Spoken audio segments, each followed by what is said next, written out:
Blog Talk Radio. Right, good evening, family.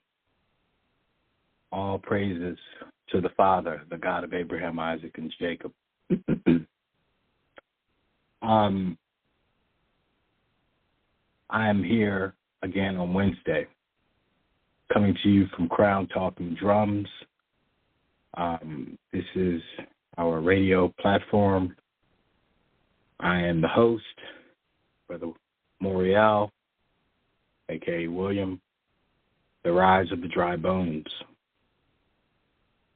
On the radio, on the Blog Talk Radio, you can go to it and you can listen to older shows since 2016, and you can see growth and aptitude in terms of teachings and understandings from where we were to where we are. I'm also on YouTube. You can go there on the Moriel, Moriel. Go there, and you can hear some of my newer content with also some of my conversations and teachings. I wanted to put that out there because it's time. You know, I've been sitting here pondering, doing my due diligence, reading, and understanding things that are put in front of me.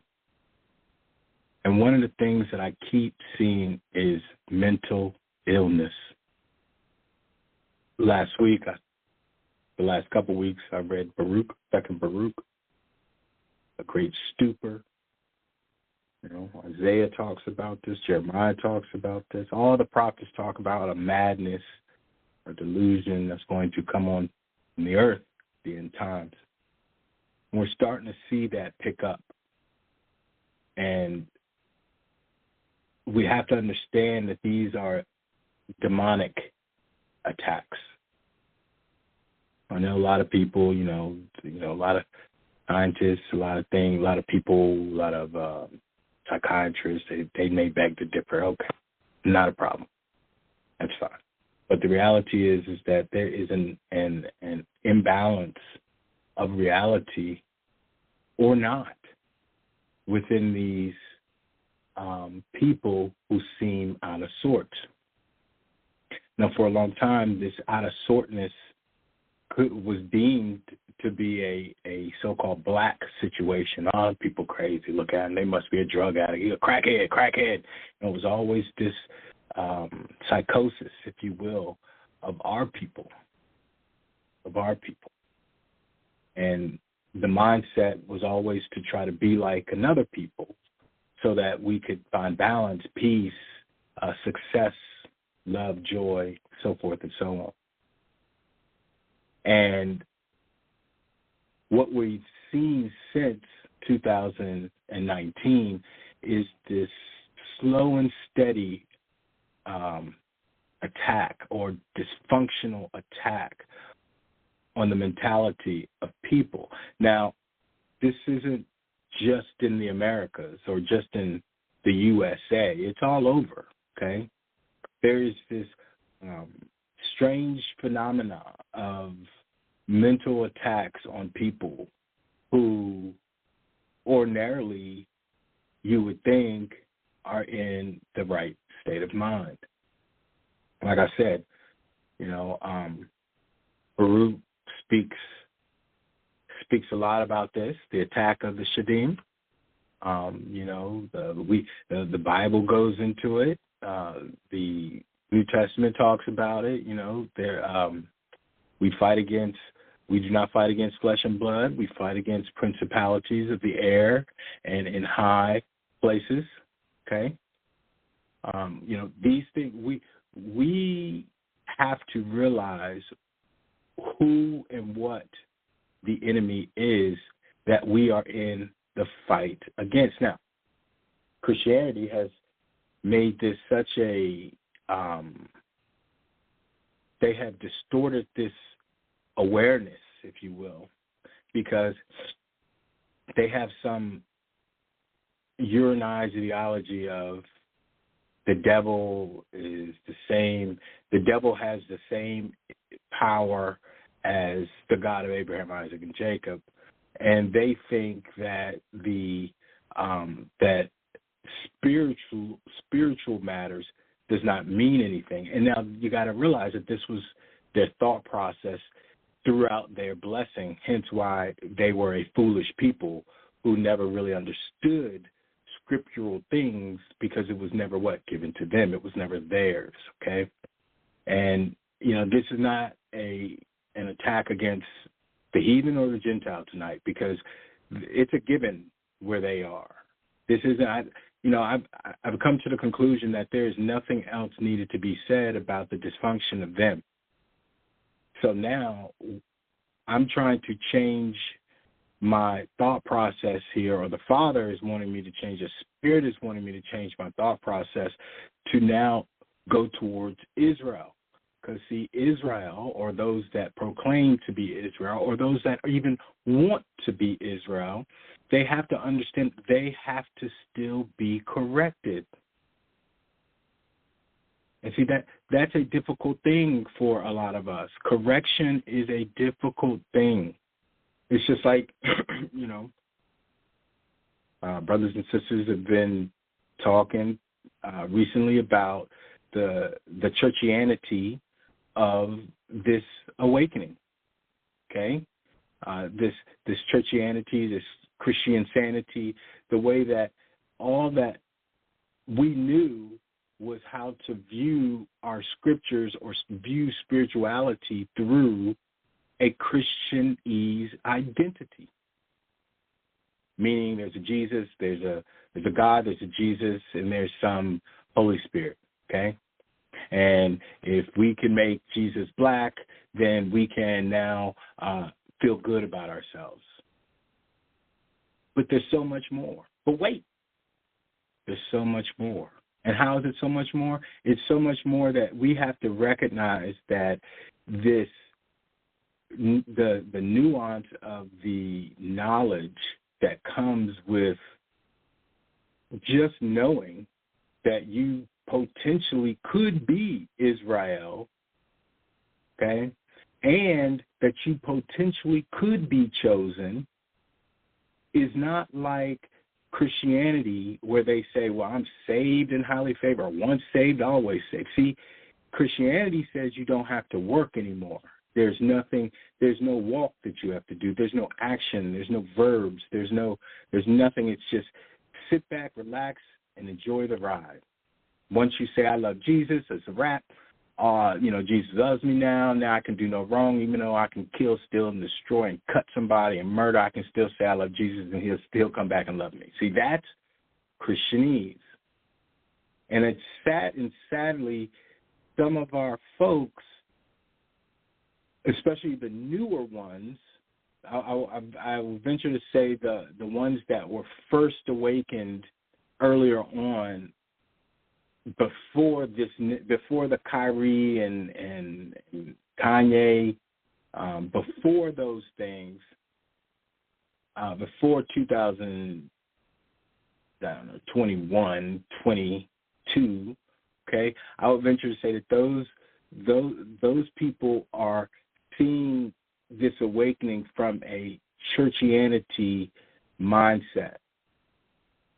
Meaning that they don't have to do anything. Oh, I'm chosen. I'm part of chosen. I'm chosen. You ain't chosen. I'm chosen. Listen, ain't nobody chosen. And even those that are chosen, it's a great responsibility. It's like each prophet and each apostle that was chosen didn't say, yo, you know what? I'm chosen. It's all good. I'm done. I ain't got to go and tell nobody nothing. I know what I know. No. They all had to get up, get out, and do something.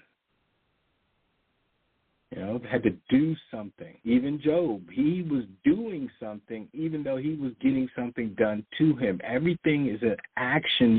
It's motion. This thing is a motion. The moment that you sit still is the moment that the attacks happen.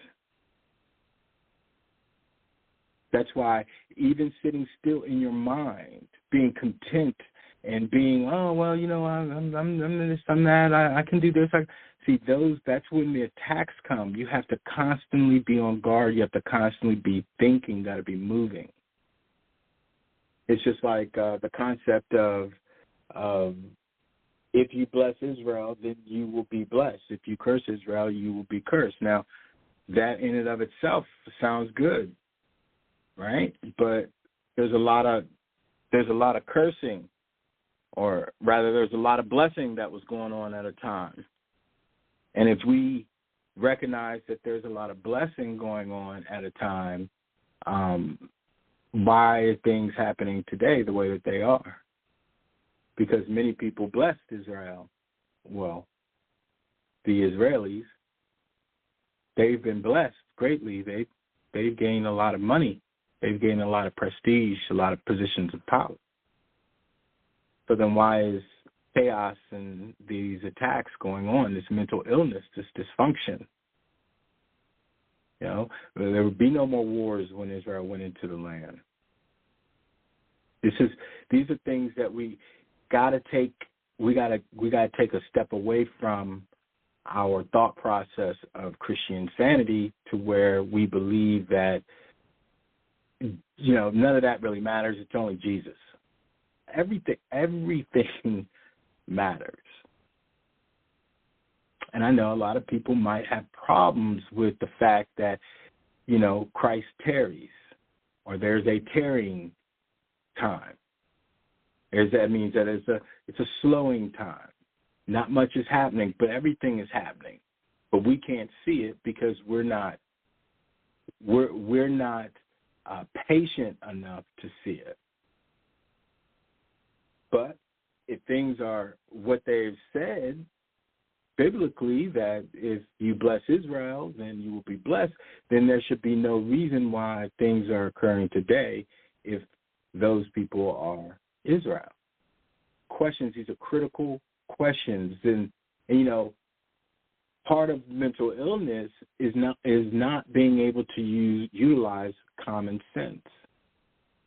And a lot of people won't utilize common sense because they are caught up in their worry, in their fear, in their disbelief, or in their own narcissism. And fundamentally, and you know, when I use Google for quick things, okay, and to take research that's being researched and then print it out, look through it, and go and do some due diligence and research that way. But this is something straight. This is the definition: mental illness. Mental illness, also called mental health disorders, refer to a wide range of mental health conditions, disorders that affect your mood, thinking, and behavior. Examples of mental illness include depression, anxiety disorders, schizophrenia, eating disorders, and addictive behaviors. Okay?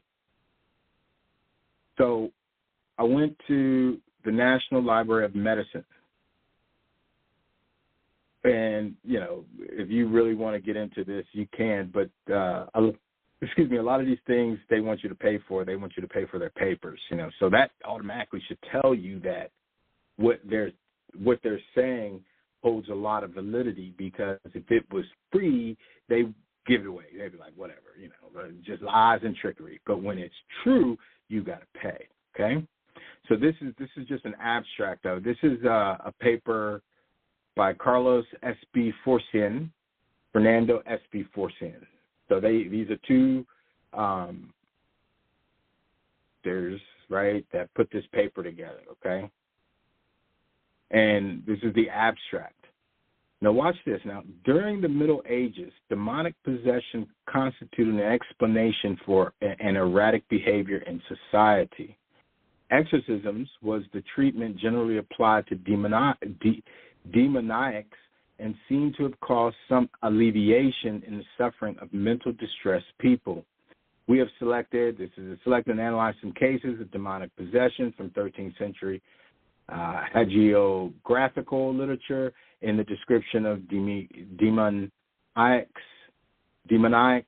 we have been able to find traits of psychotic, mood, neurotic, personality disorders, and epilepsy. The exorcisms analyzed in our article are the result of literary invention more than a description of a contemporary event. Nevertheless, the writers were witnesses of their time, okay? They transferred their knowledge about exorcism and possession in their narrative and presumably incorporated their actual experience with demoniacs, okay? And it goes on, there's some similar articles, demon possession with mental disorder in medieval and early modern Europe, madness, medicine, and miracle in 12th century England, possessed, some historical, psychiatric, and current moments of demonic possession, saints, demons, and faith, a review of the historical interaction between Christianity and epilepsy and religion, and these are all these sites. Now, interesting enough, these are, they go into Christian history, medieval history, Christian history, humans, literature, medieval history, medicine and the arts, mental disorders history, mental disorder psychology, paintings, history, religion and medicine, religion and psychology, saints, history. Now, why am I saying this? Because when you have a religious system that's set up to allow people to feel good about themselves as they are sinning, over the course of time, that suppressed feeling or suppressed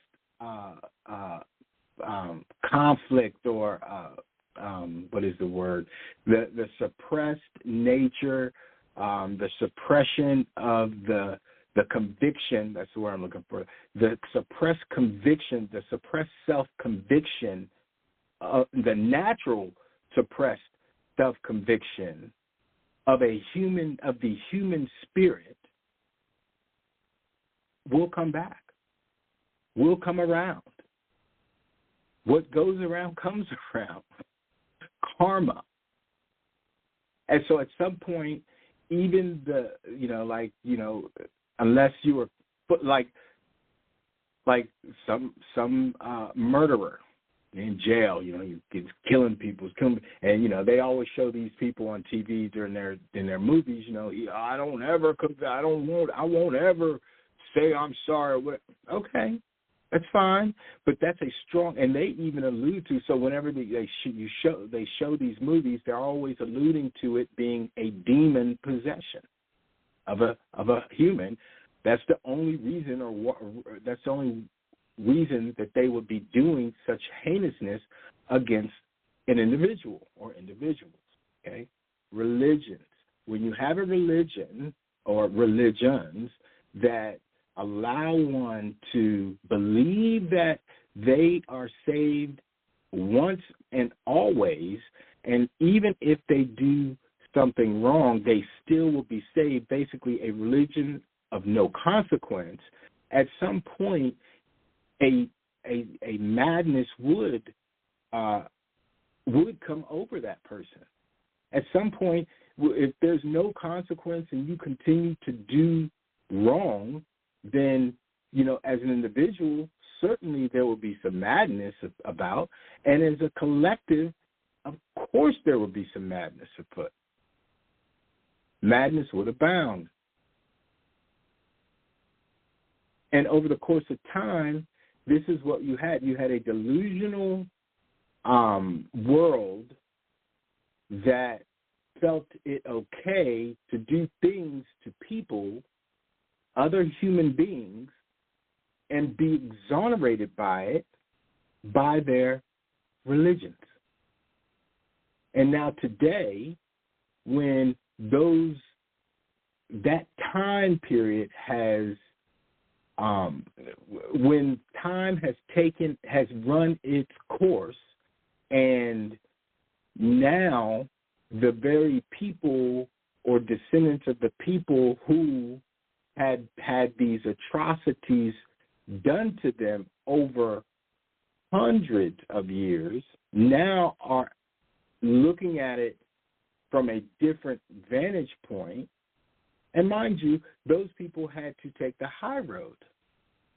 So as you take the high road, as a people had to take the high road the entire time, even in the face of their own destruction, there could only be a positive outcome for that, because over the course of time, taking the high road is a benefit. But those that stayed to the low road, to the broad way,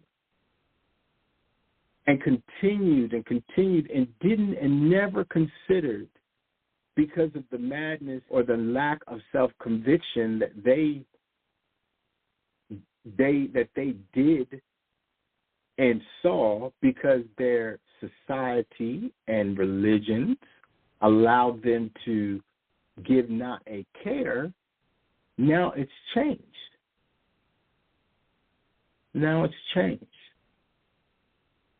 And, it's just like the Christmas spirit.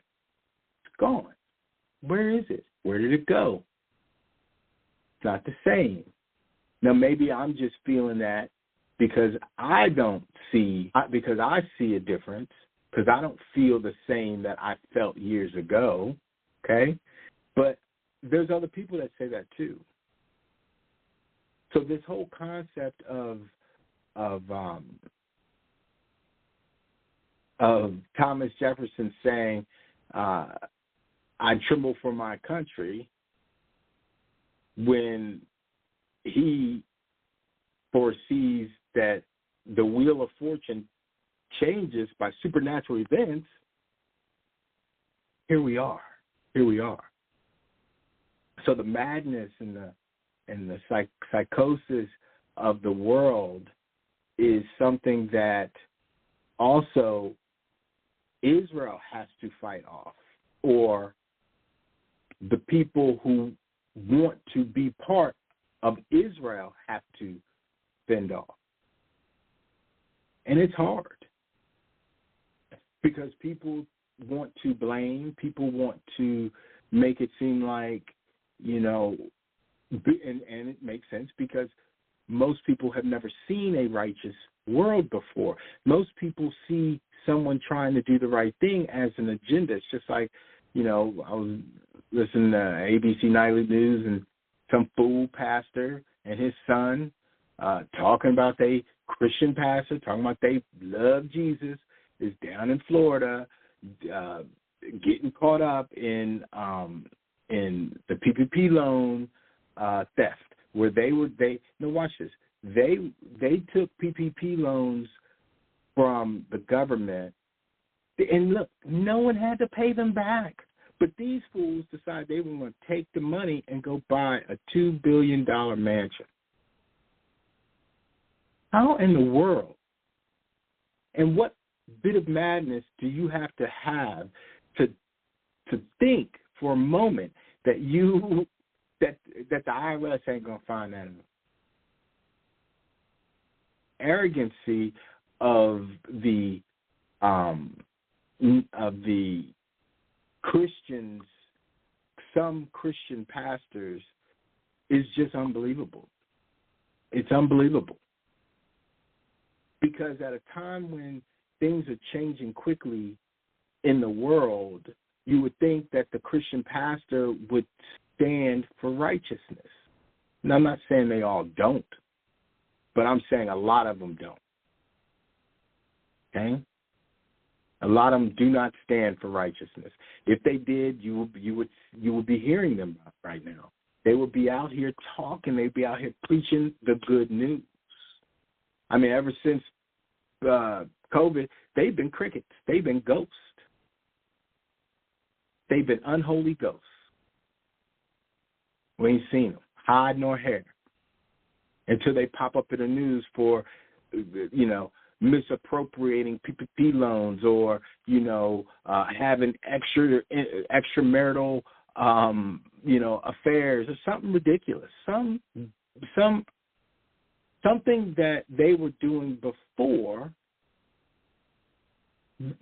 Before this time, they getting caught on. This whole concept of us trying to deal with the doctrines of Roman Catholicism. And I know a lot of people, oh, well, Christian, I'm a Protestant. Listen, it's all the same. 100% all the same. You cannot, and see, that's the dilemma. It's just like, Christianity want to say, well, we're split or we're this, but they took scriptures from the Israelites. So then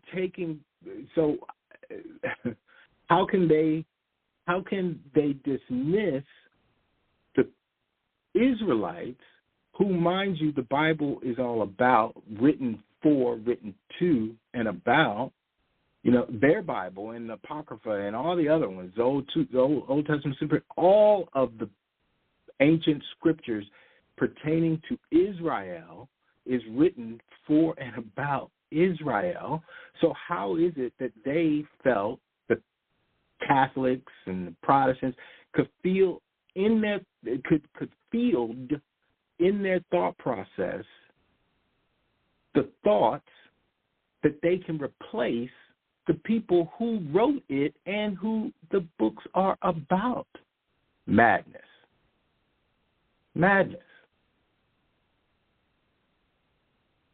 Some people say, well, my God won't, he loves everybody. Well, the whole premise of it is to Israel, but Israel didn't want to be separated. They wanted to be a part of, they wanted to integrate.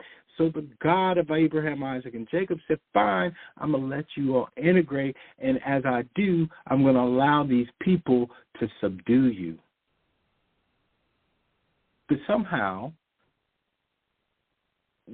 our people who are caught up in Christianity believe that all of that is done away with because Jesus came.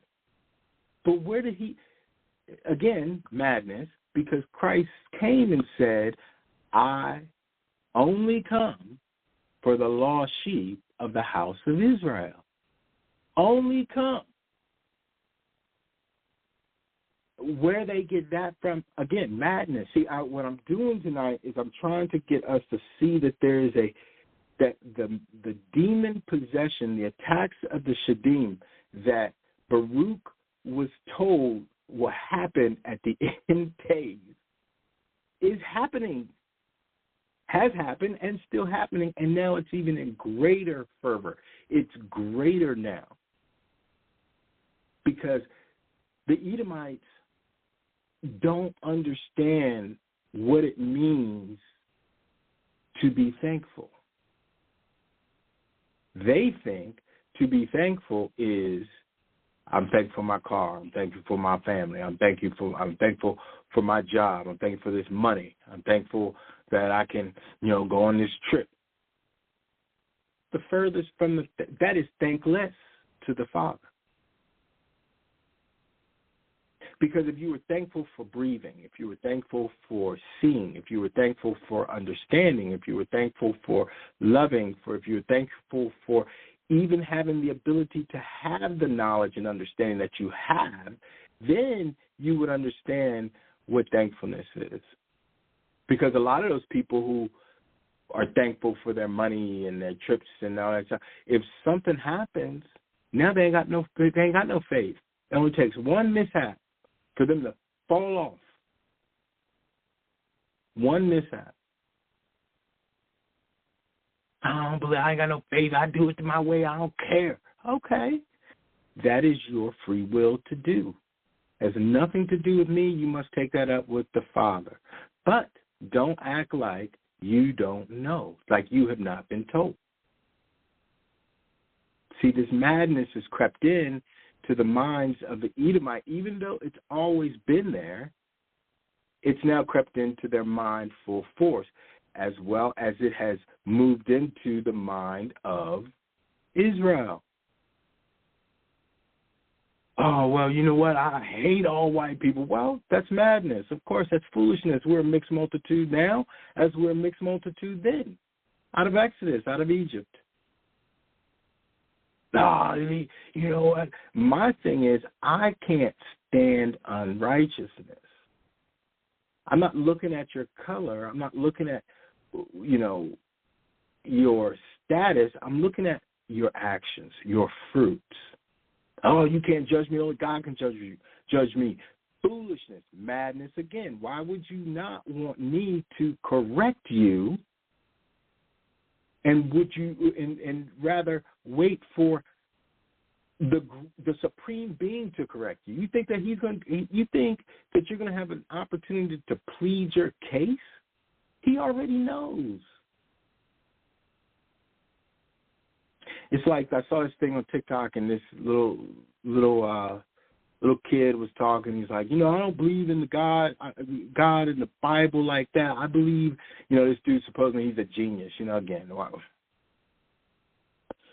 the Europeans in their minds of what is genius and what is not. But this kid is talking, I'm a physicist, and then they think that being a physicist and having an abstract mind is some brilliance without a spiritual mind. It's amazing to me. Again, that's madness. Even at an early age, he's full of this madness.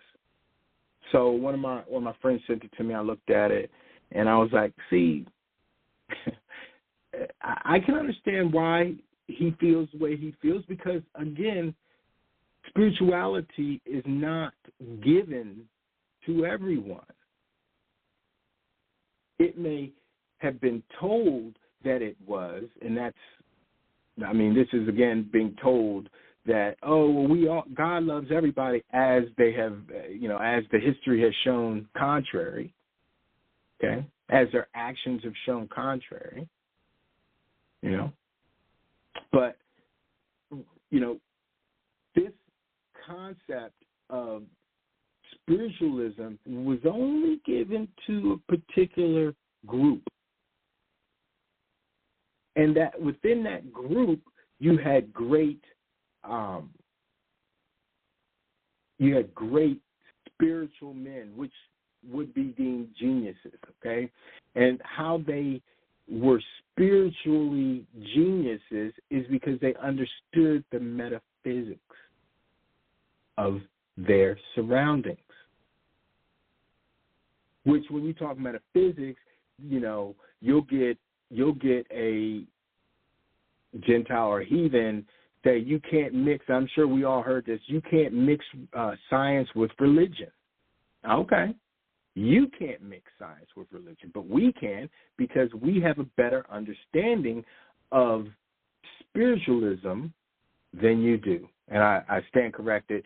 They'll say religion, but the reality is you can't mix spiritual. They're saying you can't mix spirituality with science, and I beg to differ, because that's the metaphysics. Matter of fact, that's how you stay sane.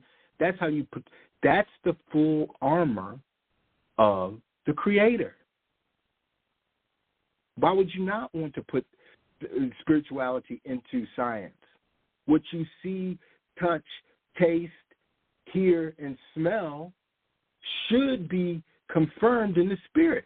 Dumb. This is what I keep saying.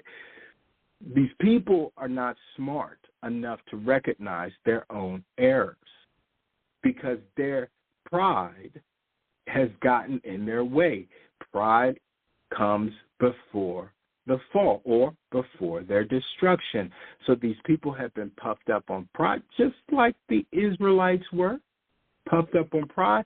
Shoot, they understood the metaphysics. The Israelites did. They knew what was happening. They could see it. They just went outside and left the door unlocked. Here comes the nations. They bust up in. They go in. They rob the place, while the Israelites are over there caught up in some madness.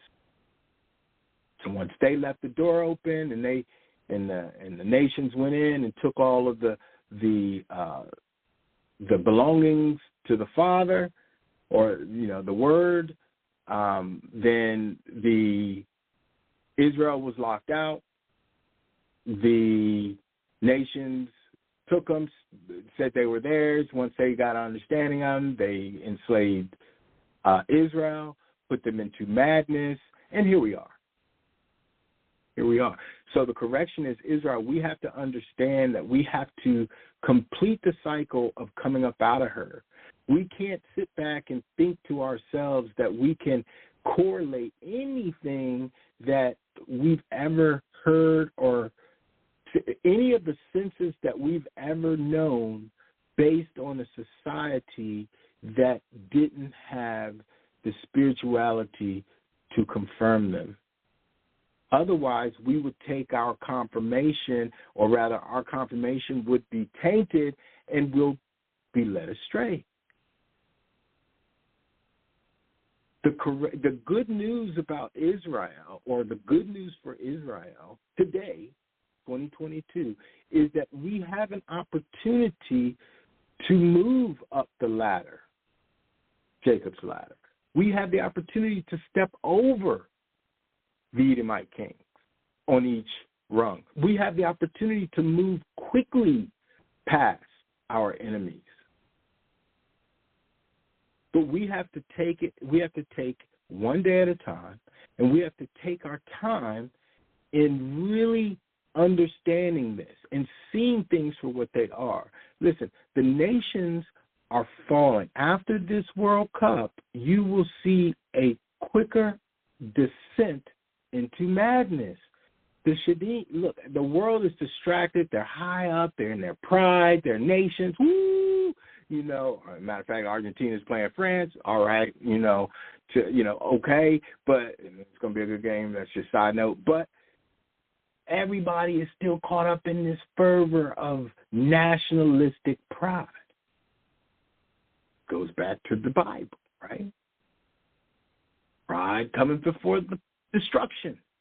Pat, she gets up there and she starts talking about, what these nations are doing, what NATO and the BRICS is happening, and she makes a very good point. Putin says to all of his allies, hey, don't buy no weapons from the U.S. Where the U.S. has all the weapons, and they, them with Israel, the Israelis, they selling to their allies. Iran ain't got, Iran's got the drones, so the technology there, okay? Russia, of course, has its military, but they needed someone, they needed someone who was on their team, because if you understand business and sales and lending, you understand that not everyone feels. It's just like us today when we go to do a mortgage or get a car. We're not just going to anybody. We're going to where we feel comfortable with. We're not going to deal with everybody. We're going to go who we feel comfortable with. So Russia got their boy back. They got their salesman back. And the salesman isn't going around going, hey, I got this, I got that, I got this, I got that. No, he's going to negotiate with Putin and the other nations, the allies to Putin, and get them the best deal. Now, what does that do for NATO? That creates a commotion with them, because now Russia can sell its arms. See, Russia ain't been able to sell their arms for 9 years. That's why the U.S. has been the way it's been, all up in its pride, going to Afghanistan.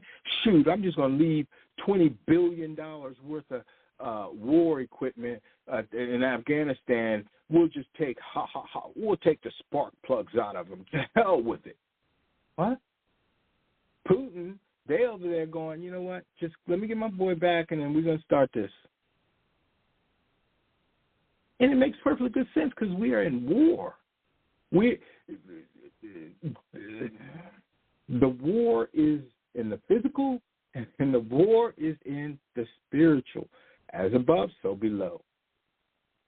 So is this war that's going on in the spirit realm is hitting the lands, the physical. It's also hitting the subterranean world, which is why you got all these UFOs, unidentified flying objects all over the place, all these lights, all these chariots. And people going, well, I don't understand, I don't care. Listen, it's not mattering whether or not you believe it or not. It is happening. This is why this is this madness, because the madness is the madness is the fact that people won't consider. See, that's madness. First and foremost, do you believe that the police are down there? Nah, I don't believe that they down there. I ain't worried about it. I'm going to go down there anyway. Oh, do you believe that they gangbanging down there? Nah, I don't believe they gangbanging down there. I'm going to go down there.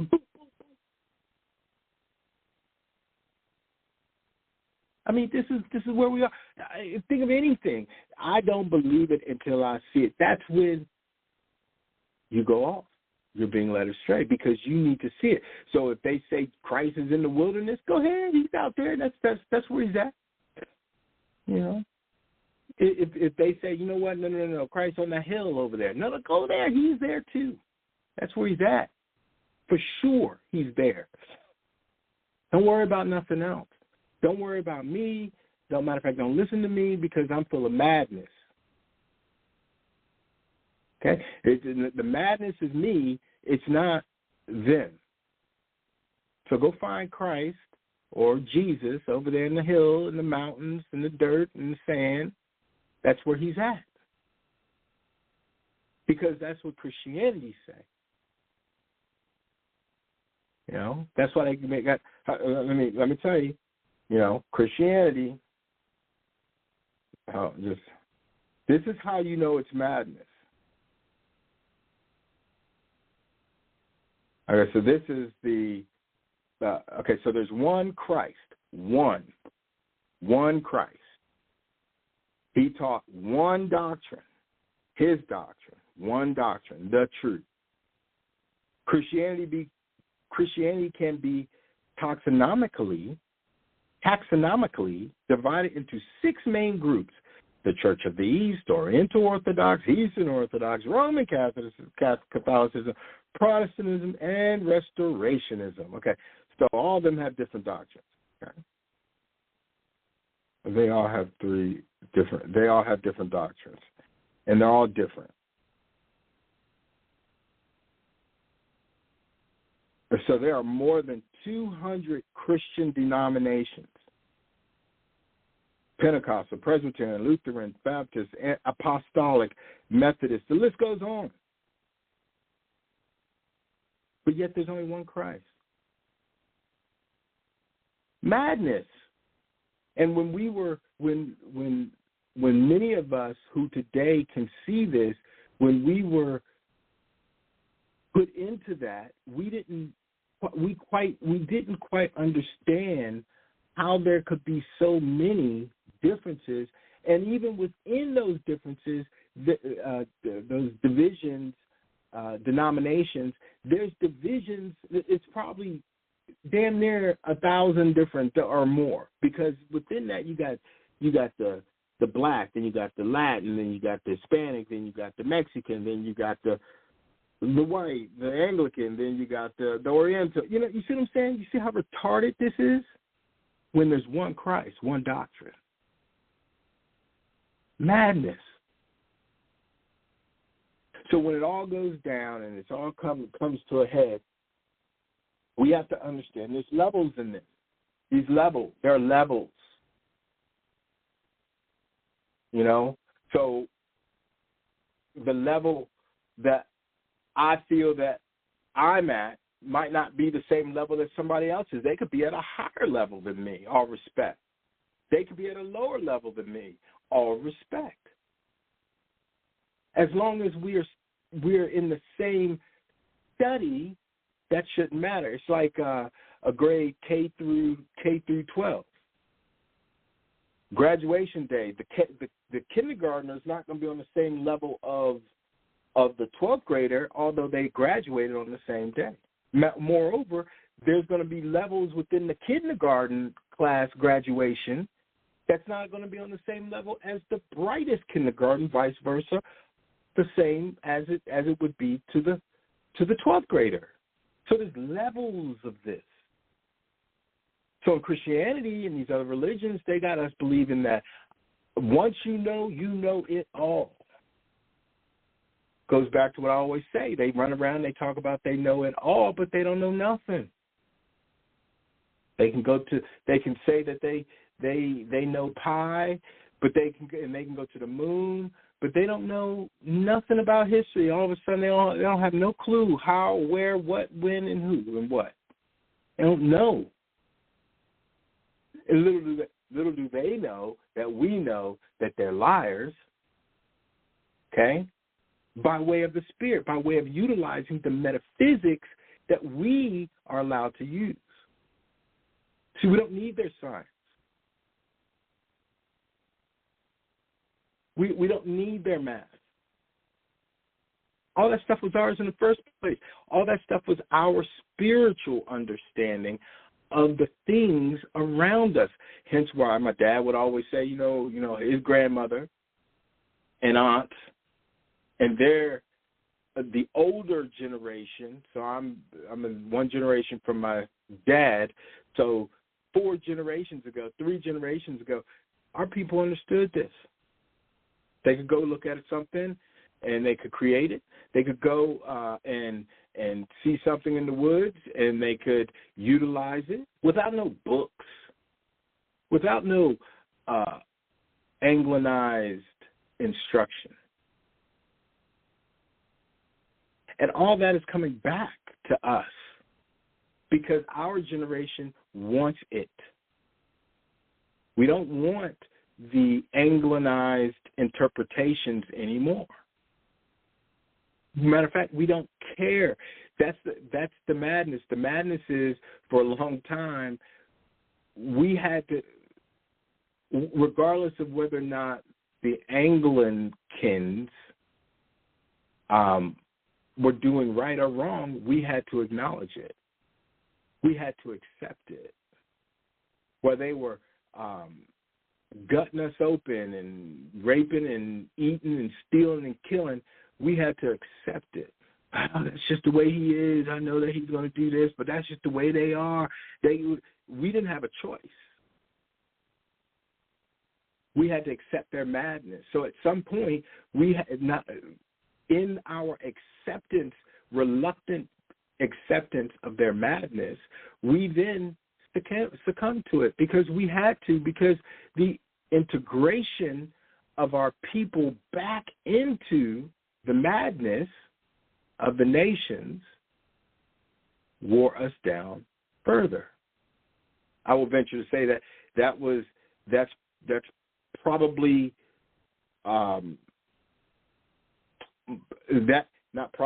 that will be a huge piece of the case against them when they're judged, because they let us go only to trickily enslave us psychologically, to put that madness on us.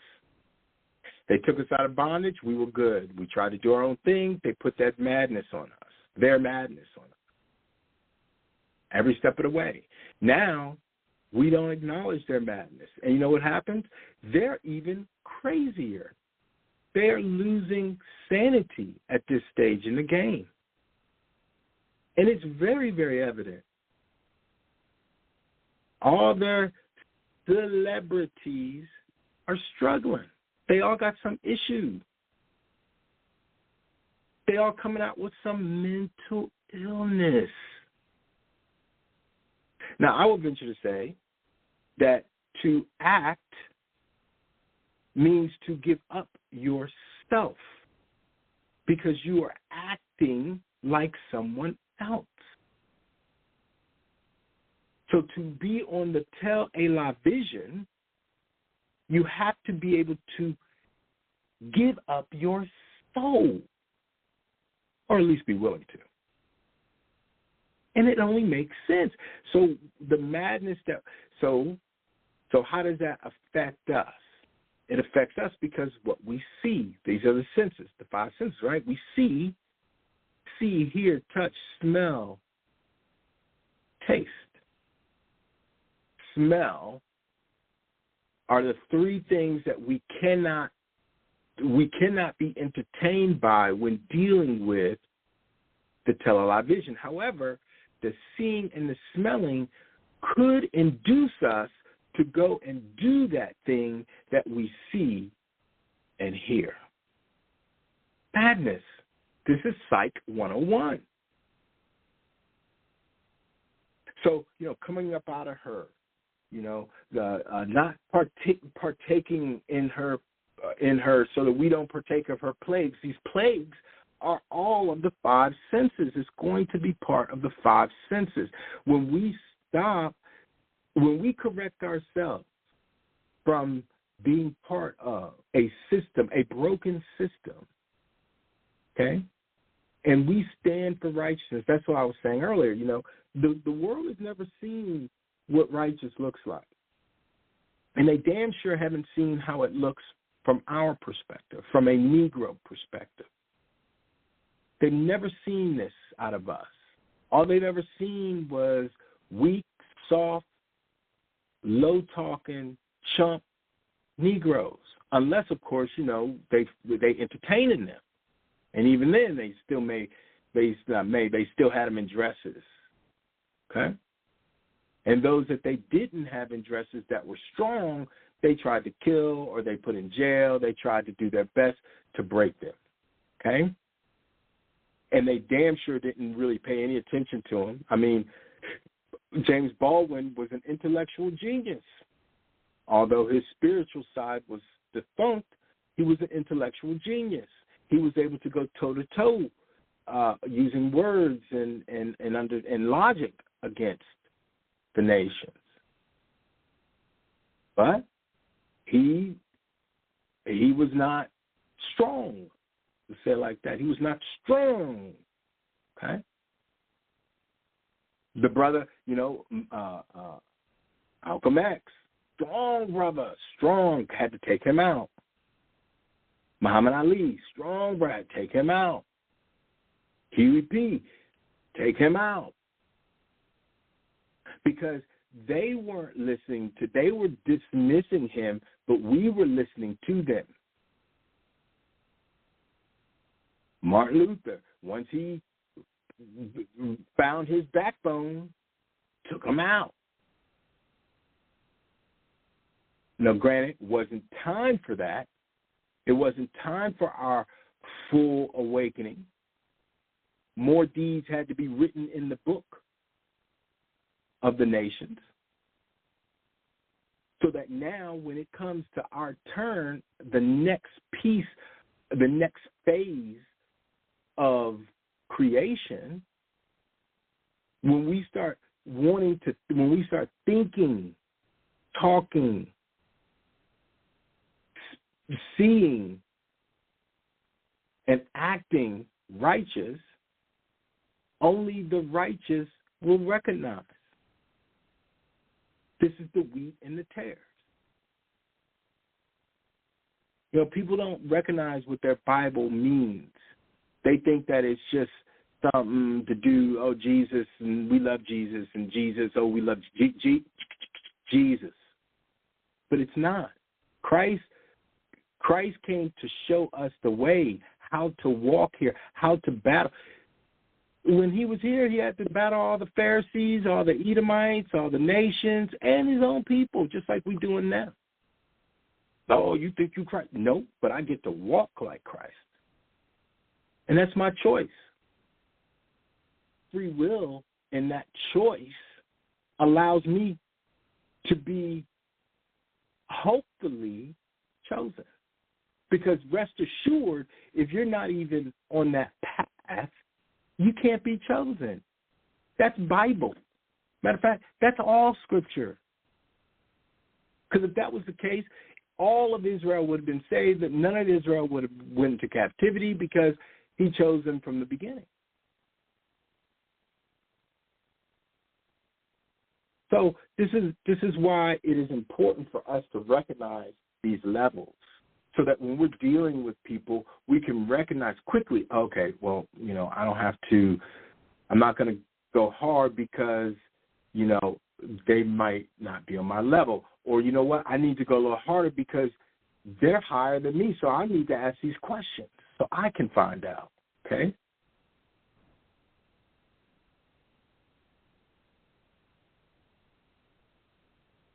Oh, bear with me 1 second.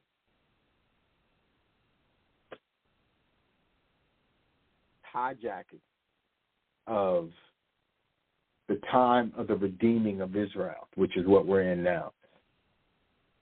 You got the first time that you start seeing or hearing about our people, about our cause, about our plight as Israelites on the mainstream media, you know that they are hijacking.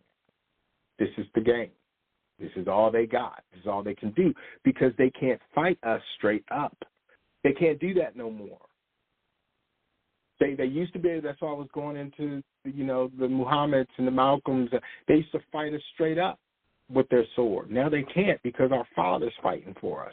So the Father's fighting for us, and he's allowing us to fight with him, and doing so, we can be sidetracked. We can start feeling some sort of way about people. We can get caught up in judging people.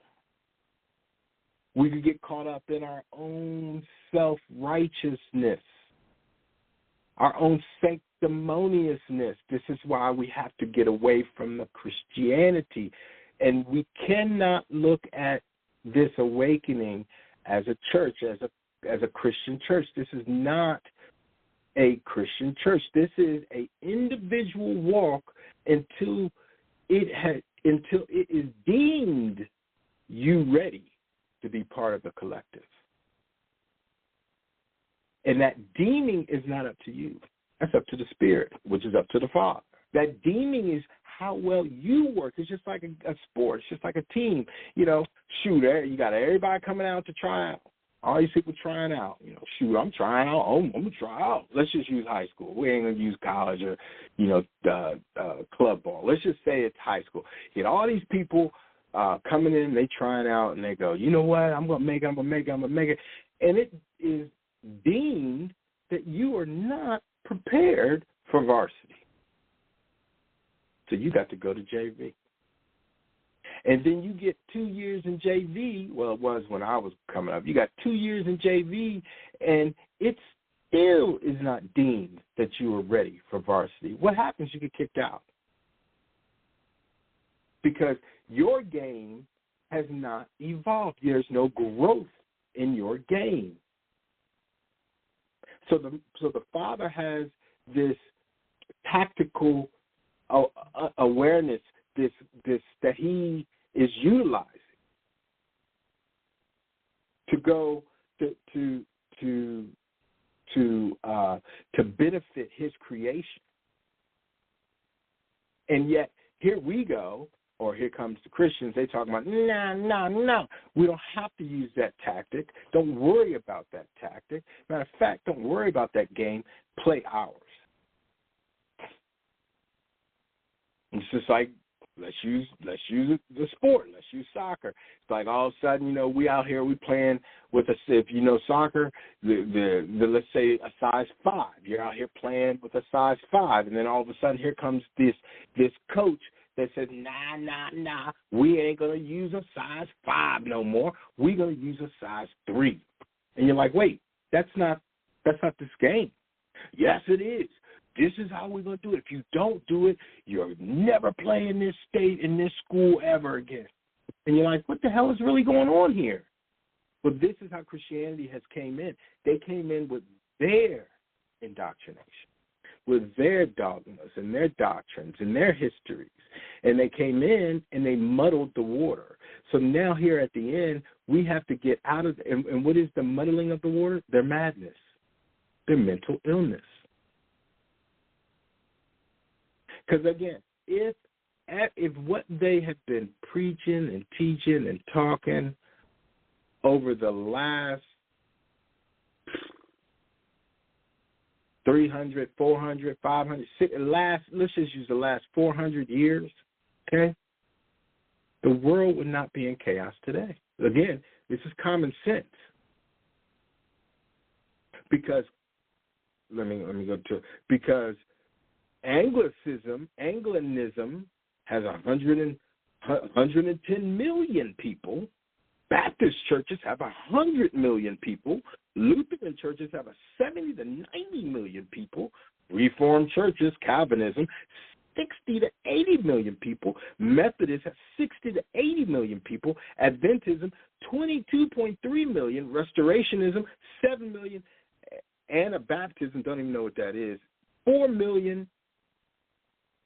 Plymouth Brethren, 1 million. Hussites, 1 million. Quakers, 0.4 million. Modern Protestantism, 400 to 500 million. Pentecostalism, 280 million. Non-denominational Christianity, what did I do? Non-denominational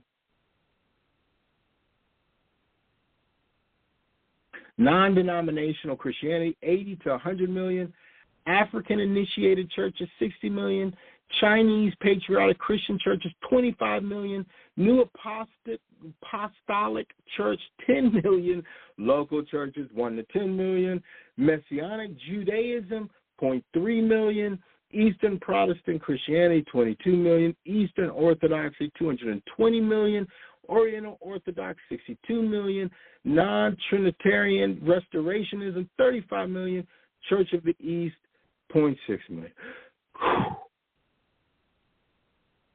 Now, that's a lot of people. That's a lot of people proclaiming that they love Jesus, and the world's all screwed up. How is that? Logically, with all these amount of people and all this Christianity, 2.6 billion people, you would think. I mean, there's 9 billion people. 2.6, that's 3. Let's just call it what it is. 3 billion people. That's a third. Why is the world all jacked up? Why? And see, today when we ask these questions, the madness comes out stronger, because you are never to, the Negro is never to ask the question, why Christianity? Why, with all these Christians, is the world all screwed up? Well, Jesus, just got to love Jesus. He said he's our Savior was born. What is today, the 14th? 10 more days, they're going to be screaming about our Savior is born. Well, wait, if your Savior is born every Christmas, you would think at some point the world would be in a better place. See, this is just my logic, my way of thinking, because I can't keep up with the inability to correct oneself, or rather, I cannot keep up with the insanity of it all. It's a constant thing, this constant thing, this theme, this constant thing, like nothing's new. And every time I read any scripture, man, I'm getting my mind blown by certain things. When I listen to brethren and sisters who are in the truth, who are learning new things and are growing, I'm going, man, I got to go and check that out. And every time I hear something new or something, I've never heard it before in Christianity. That's why they go, oh, you're perversing the word. Now, again, this is not against the Edomites or the Ishmaelites or even the Ishis. I'm talking about the Negro Christians, because our people have to realize that this is about us. We're the only people on the face of the earth that have had no understanding, no knowledge. I mean, the book itself says, my people were destroyed for lack of knowledge. And somehow, some way, that does not resonate with our people. I'm sure I got some knowledge. That must be, I don't know who they're talking about. What? But this is the chaos of madness that our people has been in for so long that it's difficult to come out of right now. That's why we know 2/3 of the population, 1/3 of the nations, and 1/3 of Israel will be destroyed. Because they will not consider anything else. They will be led astray. Many will come in my name, saying, I am he. Do not believe them. 2.6 billion people are being led astray at this moment. 2.6 billion are being led astray at this moment. That's not my guess. This is the numbers that you can look it up yourself. Mental illness. And we wonder why. You know, let's just say out of this 2.6 billion, let's say 100 million of them are soldiers. Let's say another, let's just add the 2.6 billion, so 1, 2. So let's just say another 100 million are teachers. Let's say another 100 million are ministers. Let's say another 100 million are politicians. Are they somehow helping, or are they hurting the situation? And let's say 100 million, which probably is not that much, maybe more, are Negro. You think that they are chosen? You think that they're going to be redeemed? How can you be redeemed if you're not walking the right path? Oh, that's just your opinion. You don't know that. Yes, I do. Yes, I do, because the world is in chaos. If the world was not in chaos and everything was good and all was well and everyone loved each other and the plowshares were put in the pruning forks and, you know, man studied war no more, then I would say, man, there's something, the spirit is here. Today, no, absolutely not. They are being led astray. That's unequivocal. That is common sense. And this is why we have to come up out of her. We have to come up out of her, the whores of Babylon. We can't. The good news of Israel is that we get to see this now. We get to rise up now. Jacob's ladder is now for us to move up. Like, listen, the nations were never able to move high up Jacob's ladder. They were able to move up on Jacob's ladder to gain a rudimentary understanding of knowledge. Basically, they were able to get knowledge of the tree of knowledge of good and evil. And they couldn't even get all of that because those concepts are ancient. And they were never ancient, so they never got that. It never resonated within their spirit. You know, that's Jubilees. We know Jubilees, Jubilees 32? Talking about how he put spirits over other nations, but not over Israel. Somehow that gets missed up. That gets missed. No, we're not. No, we're not. It's that like I was side note. Well, I was on social media, you know, it's just what I do at times. I get on there to see what's happening, and I entertain this one post.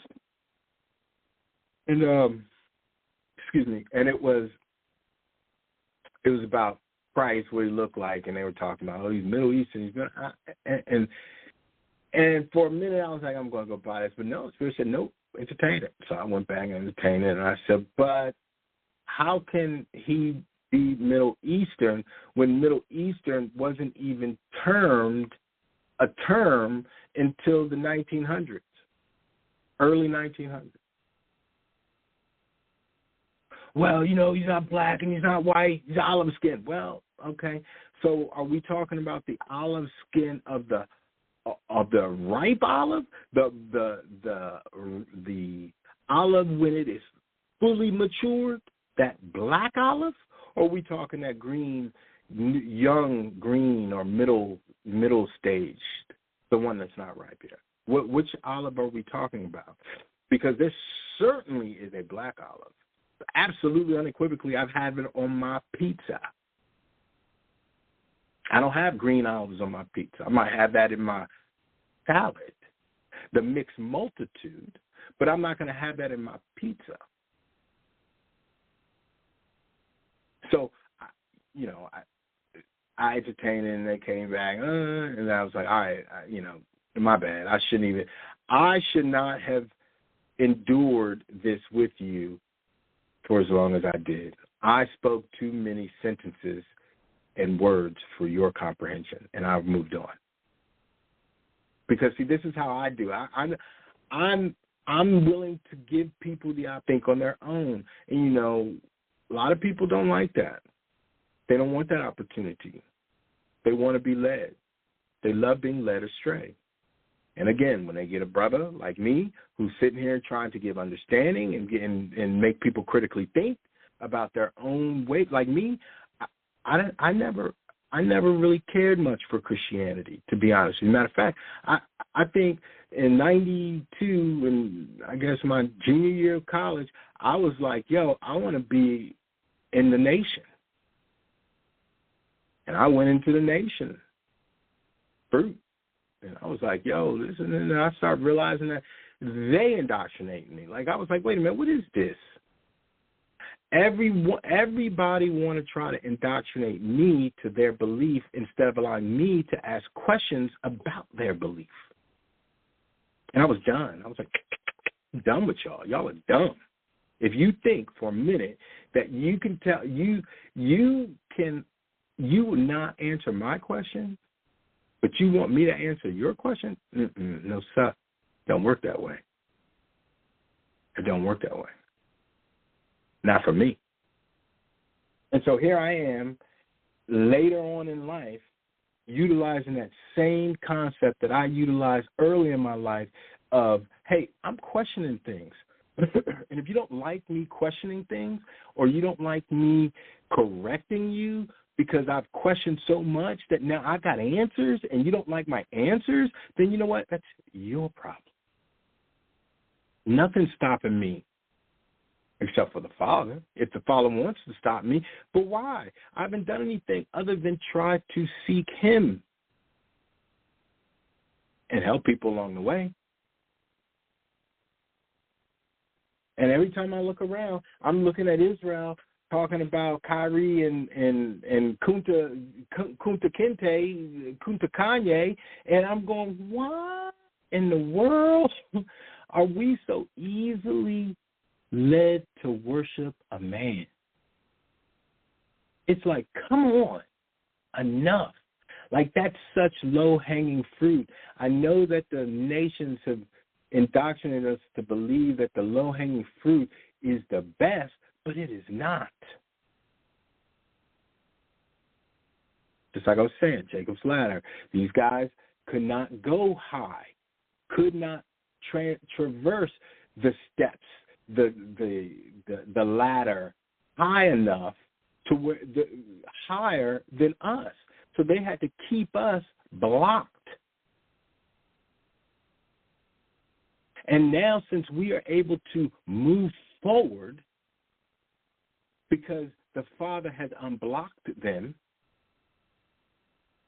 from blocking us, now we'll move forward. And it's always, well, you got to come down and help people. You got to help. No, people need to help themselves. And as they move forward, then they find the crumbs, the breadcrumbs that the people leave for them as they moved up the ladder.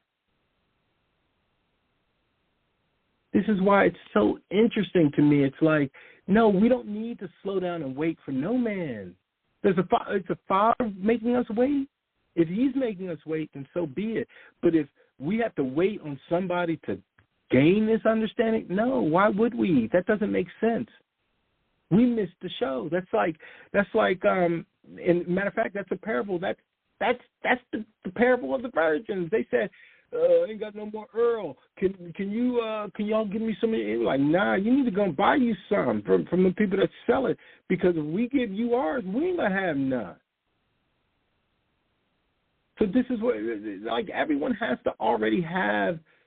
They have to be prepared in this walk, and if you're preparing yourself by dealing with the nations, if you're preparing yourself by dealing with the nation's understanding, and that's not really what I'm trying to say. If you're dealing with the narratives, the interpretations, if you're dealing with the indoctrinations, if you're dealing with the cation of the nations to our history, to our spirituality, to our lives, our metaphysics, well, then you're going to be lost. You don't have your oil. Because, again, there's this thing, there's book. Matter of fact, it's in their book that they created, and I won't say created, that they interjected themselves in, which is the New Testament, okay? Revelations tells them they're going to be judged. The Old Testament tells them the nations are going to be judged. The apocryphal books tell them that the nations are going to be judged. Like, this ain't, this is me. I'm telling them that no, man. This is what's written. So if you don't accept that, and all you accept is Christ came to forgive us, which is their application of their doctrine from stolen scriptures, mind you, you're off. You can't apply Christianity to this awakening, to this redeeming, to Ezekiel 37, the rising of the dry bones. You cannot do that. If you do, you will go off. You will ponder it incorrectly. You would think for a moment that everybody can be saved. You would think for a moment that you do not have to do anything but love Jesus. You would think for a moment that Jesus died for you when he was murdered for the lost sheep of the house of Israel. You're perversion that you don't know what you're talking about. This is just what the book says. I mean, it's funny when black men start reading for application and understanding, and we just read the words, people get offended. But when they read these words, no one cares.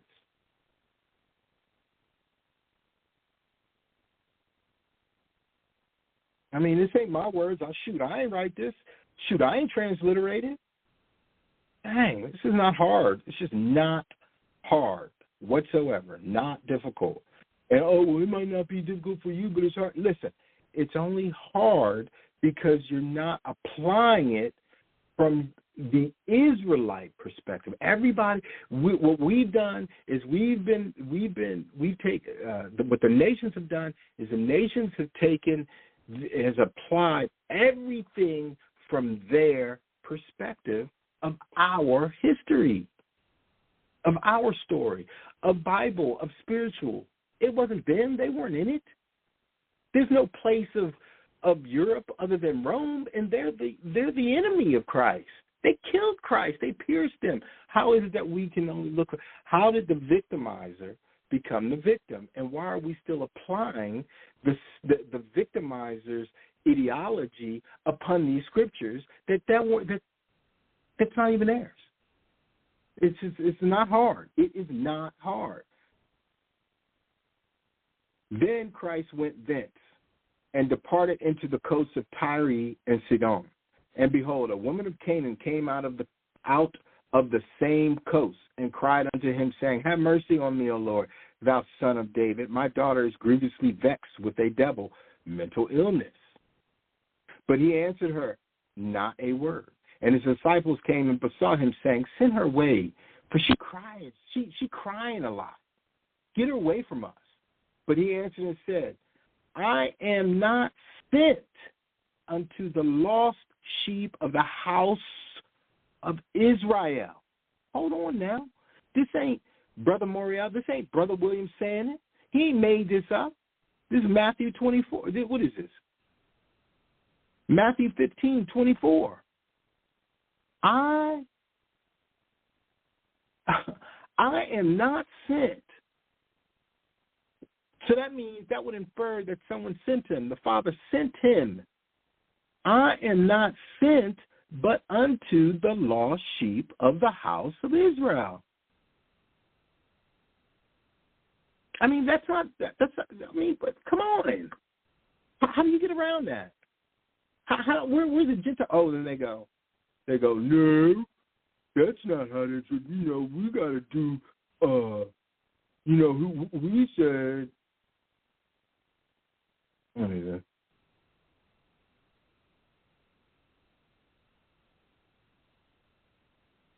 He said, for God so loved the world that he gave his only begotten Son, that whosoever believeth in him should not perish, but have everlasting life. Hold on now. Hold on. What world? What world are we speaking of? So let's go to 14. And as Moses lifted up the serpent in the wilderness, even so must the Son of Man be lifted up, that whosoever believeth in him should not perish, but have eternal life. So Moses lifted up the serpent in the wilderness to who? Israel. Precept.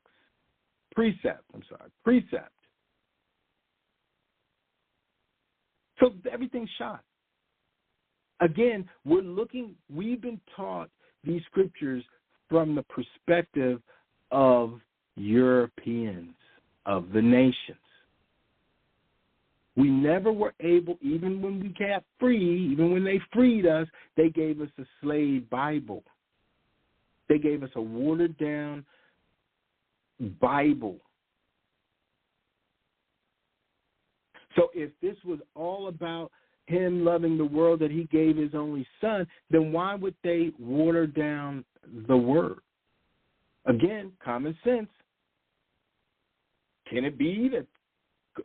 Could it be that these niggas are actually Israel? That if we gave them this information, they would take it back? Could it be that they're the dry bones? That's what I'm saying. This is all about mental illness. It's a mental illness to keep us away from our true heritage, away from our spirituality, away from our metaphysics. Our metaphysics is strong. It is our heritage. Everything about our metaphysics is our heritage. That's why they don't even talk about it in school. They don't even deal with it. They can't, because it's not for them to do it, to understand. And they want to say, and I'm just looking this up real quick, derived from the Greek meta to physika. The Greeks didn't have jack boom to do with any of this. Referring to an idea, doctrine, or posited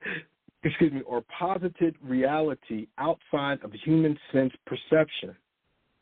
In modern philosophical terminology, metaphysics refers to the study of what cannot be reached through objective studies of material reality. Now how is that the Greeks? The Greeks were all about material reality. The only people that were not about material reality were the Israelites. That's what I'm saying. Like, everything that we've learned and everything that we've been told has been through the perception and perspective of the Europeans. I mean, I'm telling you, the philosophy, the psychology of the European. So their lack of knowledge and lack of understanding has seeped into our psyche, which allowed them to keep us down by not giving us knowledge Because even when we were given knowledge, we still were lost or destroyed for a lack of knowledge because we looked at knowledge from their perspective. So now we've come in, people like me, and there's other brothers and sisters. I can tell you that there are many, but a few of our brethren and sisters that are out here that see this mental illness. And we feel it, this mental illness. People, I don't even want to live. Why don't you want to live? Like, why would you take it? Like, and listen, I'm not belittling the demon attack because I know that it's real. But the way to guard yourself is to understand scriptural matters from an Israelite perspective. I can only tell you that, what are we, 22? So 20 years ago, I was mentally ill. I was being attacked. Drinking, smoking, doing everything. 15 years ago, being attacked. And once I realized, once the Most High put his hands on me and said, wake up, son. Look at this, see this, do that, do this. And I said, here I am. Okay, let me look. And I looked. And I considered. From that point on, my faith has been strong. My understanding has been strong. My awareness has been strong. My perception has been strong. My fear has been minimal. My attacks have been lessened. Now I have to continue to self-convict. That's why this walk is just the beginning. This is just the beginning of our maturation towards the kingdom to come, towards the new man and new woman, towards the new body, towards the new mind. Many of us sit back and we can't even consider, we can't even contemplate anything other than the indoctrination and perception of the world, of the nations. We don't consider anything else. It's like one brother, we online, again, this brother I known for a while, and he's like, when the Kyrie thing came out and he was all against Kyrie, like 100%, he was like, dude, he needs to be, and I was like, yo, have you even read the book or seen the movie? No. I was like, well, why are you condemning this brother like that so hard? Why are you going so hard on him? Well, if they feel that it is, then it is. Then why should I question what they feel?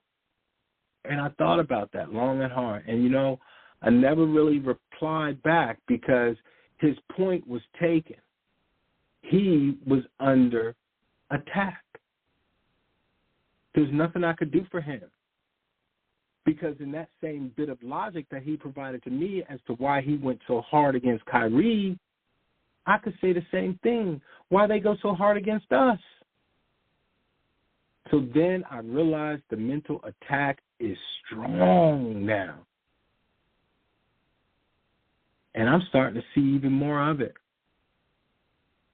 And a lot of it is because people look at this TV, look at this news, look at all that's going on, and they empathize with them. And I get it. You want to empathize, right? You want to empathize. But yet at the same time, you've got to recognize that there was no empathy for us. And that doesn't make us wrong in not empathizing or not caring as much. It's not that we don't care, we do, but we understand that this is part of it. They never considered that they had to be judged, and now judgment is here, and they don't want it. And our people think that just because they got some fringes on and they got a dark hue and, they can do some Bible verses, that they safe. They saved and highly favored. And I'm saying that this is not the end. This is still the beginning. We've got a long way to go and a short time to get there. And we got to maintain this. We have to endure. We have to persevere. We have to utilize our metaphysical understanding of all of this so that we can make it out alive. People don't like to hear these things because they want everything to be full of peace. Listen, peace cannot come until repentance or until apologies or until the past has been fixed. And they will never fix the past because they won't acknowledge the past. This is why I keep talking about self-correction and understanding and acknowledging your own errors, because if you don't do it, nobody will.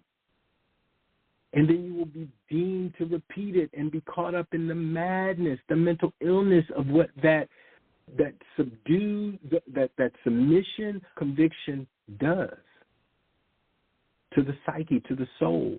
The soul cannot be free if the soul does not repent. If you're holding on to baggage, how can the soul be free? You're locking the soul down by keeping baggage around it, keeping demons around it. This is how Israel gets free. Free your mind, and the rest will follow. This is not difficult. This is not hard. This is so easy, but yet the walk is so hard.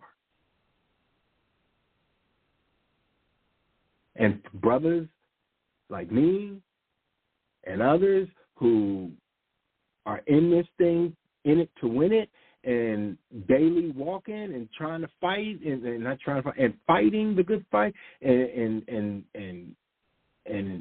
talking to the Father, talking to the spirits, seeing what else he wants us to do. Listen, continue to fight. Listen, this is where we are. We are moving forward. The rung that we were just on yesterday is not the rung that we're on today.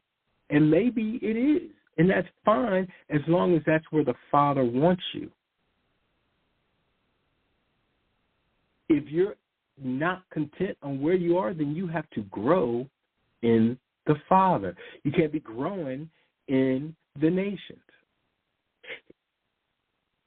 And then look, the biggest thing that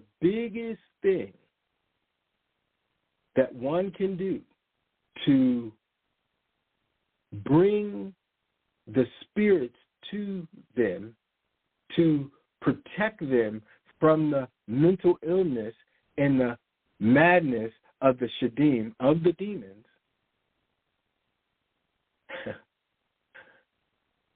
is to treat people the way you want to be treated. Boom. That's it. That's the secret. That's the secret. And then people go, oh, well, that's tit for tat. You tit for tat. So if someone treats you bad, you're going to treat them bad. Listen, if someone does not treat me well, they can't expect me to treat them well. It's not that I'm going to do something like they did to me. It's just that they do not get peace of mind because they've taken my peace of mind. If someone pokes me in the eye, is it fair that I poke them in the eye? Sure. Is it right? Absolutely it's right. No, you got to forgive them. No, you don't. If they poke me in the eye and I wait for them to say sorry and they don't, I get to poke them in the eye. Well, Jesus says 70 times 77. No, he was talking about your brother. He was talking to the lost tribes of Israel. He wasn't telling the nations. If the nations picked up, if the nations poked you in the eye and they didn't apologize, then you get to poke them in the eye. If it's your brother and he doesn't apologize, and he apologizes, then you forgive him. If he doesn't apologize, you still can forgive him because ultimately his demons will catch up to him. That's what I'm talking about, this madness. If he doesn't apologize, he's subduing his own self-conviction. He is subduing his error. And he is not willing, or rather he is unwilling to do the right thing. So will he be judged by me, or will he be judged in the spirit? He'll be judged in the spirit. The nations can't be judged in the spirit because their spirit is not the same. They've been led astray by their spirit. So our spirit who judges them can't, they can be judged, okay? But their judgment will be difficult. It will be madness. It will be mental illness. Basically, their judgment is to be unprotected. The nations are unprotected. You know, their spirit that led them astray was protecting them at one time. But then when the angels come back, like now, when the Father turns his face to his people, and the angels are able to now fight on behalf of his people, they're left unprotected. Now, if they connect with us, if they catch up with us, if they cleave to us, well, then our angels protect them. It's just like in Egypt. It's just like if you put this blood over your door, then the death angel ain't going to mess with you. I'm sure there were Egyptians that did that. I'm sure there were Gentile Egyptians and heathens that did that. They were like, yo, what these fools doing? Yo, give me some of that blood. I'm put that in the Israelites were like, all right, well, the Hebrew, all right, they take it. And they did it, and the death angel didn't come. But I'm sure some of them mocked them, and they got taken. Their kids got taken.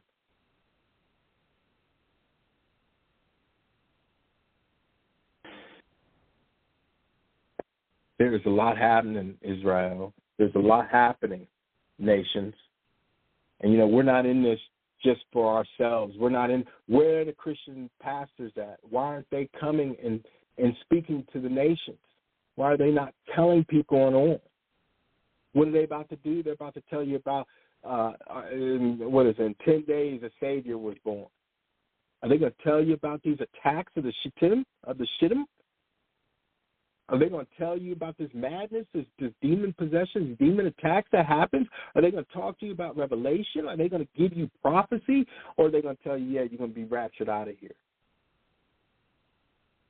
If you're not learning and growing, then you're being pulled back. You're being held back. Every day.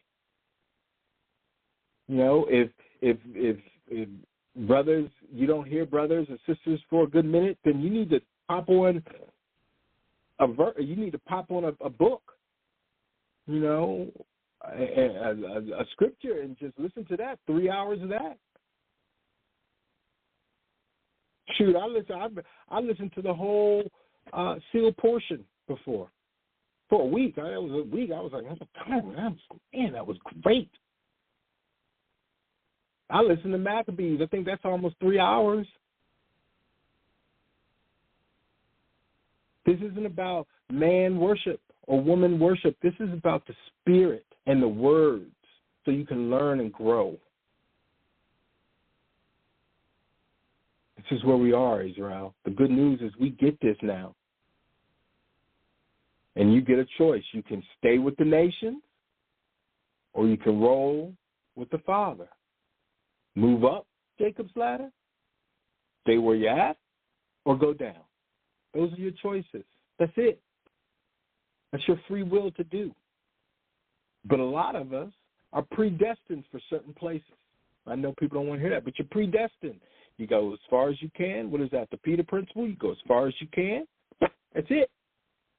And then there's others that keep going. So you get to choose. Israel gets to choose now.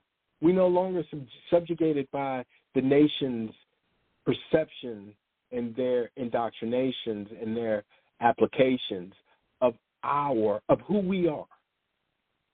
No one gets to tell you who you are other than you now, other than the Father. So enjoy that. Be at peace, Israel. Our redemption is nigh. Our redemption is nigh. All praises to the Father, the Elohim of Abraham, Isaac, and Jacob.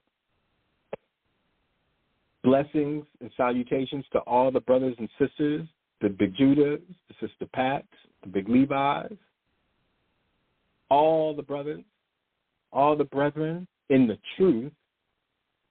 Blessings and salutations. All the sisters, blessings and salutations. All the nations that cleave, the mixed multitude, blessings and salutations. All those that are hateful, blessings and salutations, for your judgment is nigh. The Father has us